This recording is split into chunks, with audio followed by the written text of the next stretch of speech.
धन्यवाद मित्रों, काव्य भारत पर आपका स्वागत है। मैं सुभाष अग्रवाल। बहुत पहली प्राचीन विधा है रीति काव्य, अब तो लुप्त हो गया रीति काव्य। कभी रीति काव्य की धूम थी भारत में। उस समय के महान गुरुओं के कुछ छंद हैं, आपकी जानकारी के लिए मैं बता दूं। अब तक मैं इसमें कोई प्रसंग ऐसा आया नहीं, मैं आपको बता नहीं पाया कि यहाँ ब्रजमंडल में कवियों के भी अखाड़े चलते हैं। जैसे साधुओं के अखाड़े होते हैं, पहलवानों के अखाड़े होते हैं, ऐसे काव्य के भी यहाँ अखाड़े होते हैं। बड़े मशहूर अखाड़े रहे हैं यहाँ पर। जैसे हाथरस का इंद्रमन अखाड़ा था, ऐसे ही कामा में भी कवियों के अखाड़े थे। होडल में तुल्ला अखाड़ा मशहूर था। तुलाराम का अखाड़ा बंचारी में था, यहाँ शास्त्रोक्त कविताएं होती थी। ऐसे ही पूनाना में मथुरा अखाड़ा, जो बड़ा मशहूर अखाड़ा रहा है मथुरा अखाड़ा, तो वहाँ भी कविताएं सिखाई जाती थी। गुरुजन बैठते थे, तो मैंने उन्हीं के चरणों में बैठकर कम शिक्षित होते हुए भी कुछ कविताएं काव्य कला सीखी है। तो उन गुरुओं का चौथी पीढ़ी पांचवी पीढ़ी चल रही है। तो आजकल उस गद्दी पर बैठने का जो जिम्मेवारी मेरे ऊपर है, तो अब तो अखाड़े मिट से गए हैं। तो उनकी रचना है दादा गुरु की, ये आप सुनिए। निज पति सो रत जाहि की, पर पति सो रत नाय, ताको स्व किया कहत जे जग रसिक कहाएं। तो जो अपने ही पति से रति रखती है, पतिव्रता, उसके कुछ गुण वर्णन करे हैं हमारे दादा गुरु जी ने, भगत देवकरण जी ने। तो आप सुनिए कि उठत, ये घनाक्षरी छंद है, मनहरन भी कहते हैं। उठत प्रथम प्राण प्यारे ते प्रथम सिय, नित्य कृत कंच को कराय कर कंजसो। उठत प्रथम प्राण प्यारे ते प्रथम सिय, नित्य कृत कंत को कराय कर कंजसो।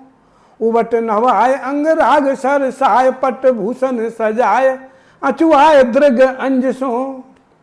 व्यंजन बनाए कर विजन डुलाए कर, भोजन जमाए हर साय मृदु मंजसो। मथुरा बिछाए सेज पीतम पोढ़ाए तापे, चापत चरण धर उरन अरंजसो। चापत चरण धर उरन अरंजसो। मथुरा अखाड़ा नाम है, ये उनकी कविता है। दूसरी कविता और आपको पेश करता हूँ। ये लुप्त हो जाएंगी, इसमें पढ़ जाएंगी तो कुछ जनमानस के पास पहुँच जाएंगी, पता लग जाएगा। इस प्रकार की कविताएं भी बनाई जाती थी। कि पतिव्रता का दूसरा लक्षण बताया है कविराज ने। पति ही सो प्रेम पत, पति ही सो नेम व्रत, पति ही सो जत मत काया मन बानी में। पति ही को प्रेम पत, पति ही को नेम व्रत, पति ही को जत मत मन काय वाणी में। तन मन प्राण धन धान सर्वस सुख, कियो है समर्पित पीऊ सुख दानी में। सोहत सहेली जाकी सकल स्वकीय गण, मथुरा कहाँ लो कहूँ शील की कहानी में। पति ही पुरुष एक जानत जगत बीच, नहीं है पुरुष भाव और किसी प्राणी में।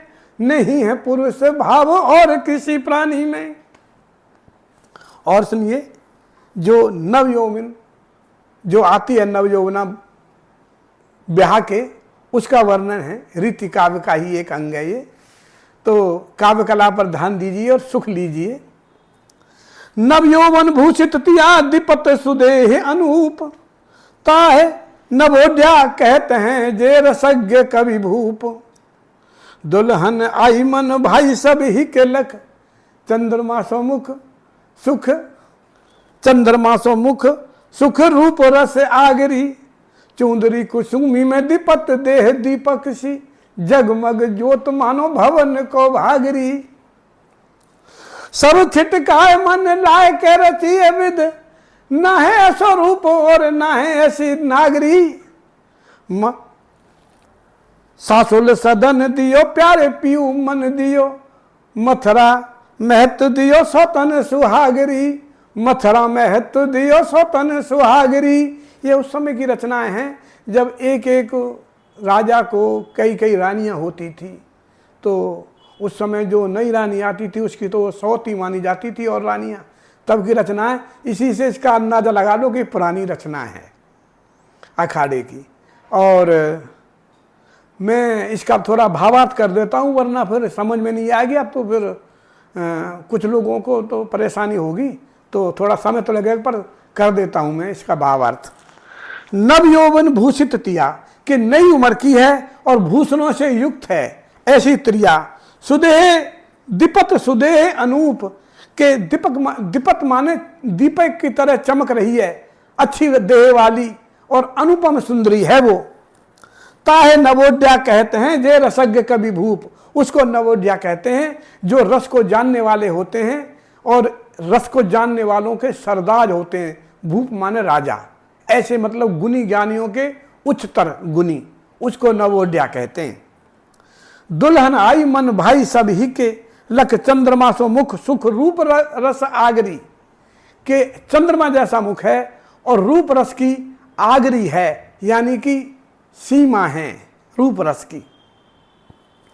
चुंदरी कुसुमी में दीपत देह दीपक सी, ये देखिए अनुप्रास कितना बढ़िया है।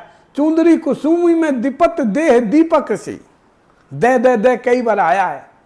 जग चुंदरी जो थी वो फूलों के रंग की थी, उसमें देह दीपक के समान चमक रही है। जगमग ज्योत मानो भवन को भागरी, कि ऐसी जगमग जगमग हो रही है वो दुल्हन के जिस घर में आई है उसका भाग खुल गया, भाग्यशाली हो गया वो भवन भी। सब छिटकाए मन लाए के रचिए विद, ब्रह्मा ने सारी चीजें भुलाकर और तो एक तरफ रखकर उसको मन लगा के रचाए उस नारी को। सब छिटकाए मन लाए के रचिए विद, विद कहते हैं ब्रह्मा को। ना है ऐसा रूप और ना है ऐसी नागरी, ऐसा रूप नहीं है और ऐसी चतुर सुंदर नारी नहीं है। सासुल सदन दियो, सासू ने तो उसको घर दे दिया अपना। सासुल सदन दियो प्यारे पीऊ मन दियो, पिया ने उसके घर वाले ने उसको अपना मन दे दिया। और मथुरा महत्व दियो, मथुरा प्रसाद जी हमारे अखाड़े के जो आदि जिन्होंने संचालन किया अखाड़े का, वो कहते हैं कि उन्होंने उसको महत्व दे दिया। और सौतन सुहागरी, सौतन ने यानी पहली रानी ने अपना सुहाग दे दिया, अपने पति को दे दिया।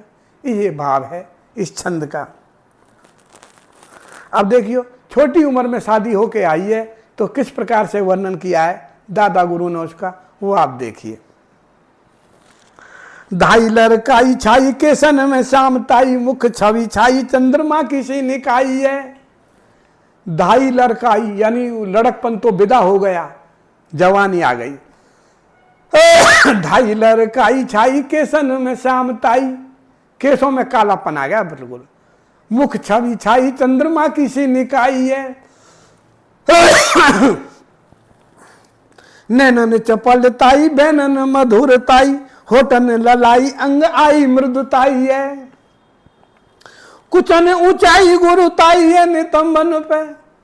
समझ रहे हैं समझने वाले? ज्यादा गहरे वर्णन में नहीं जाना चाहता क्योंकि इस छंद को सभी सुनेंगे, रीतिकालीन छंद है।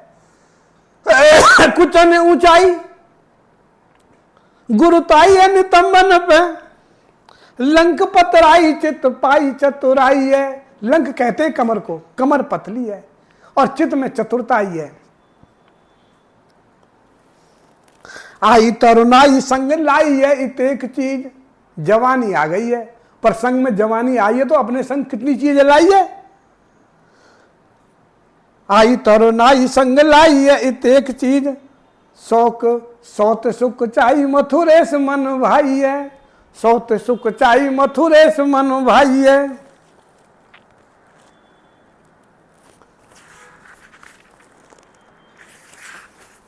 धन्यवाद।